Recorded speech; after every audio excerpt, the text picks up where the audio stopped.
রাজধানী ঢাকা ও আশেপাশের এলাকায় আজ আংশিক মেঘলা আকাশ থাকতে পারে।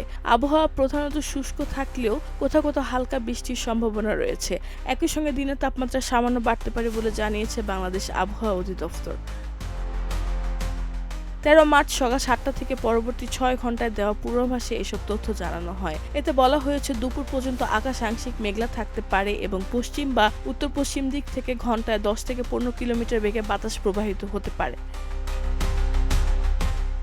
আবহাওয়া অধিদপ্তরের তথ্য অনুযায়ী আজ সকাল 6টা থেকে ঢাকার তাপমাত্রা 25.2 ডিগ্রি সেলসিয়াস এবং বাতাসের আর্দ্রতা 87%। গতকাল রাজধানীর সর্বোচ্চ তাপমাত্রা 32 ডিগ্রি সেলসিয়াস। আর আজকে সর্বনিম্ন তাপমাত্রা রেকর্ড করা হয়েছে 25 ডিগ্রি সেলসিয়াস। এদিকে আজ সন্ধ্যা 6টার মধ্যে দেশের বিভিন্ন এলাকায় দমকা হাওয়া সহ বৃষ্টি বা বজ্রসহ বৃষ্টির সম্ভাবনাও রয়েছে বলে জানিয়েছে আবহাওয়া অধিদপ্তর।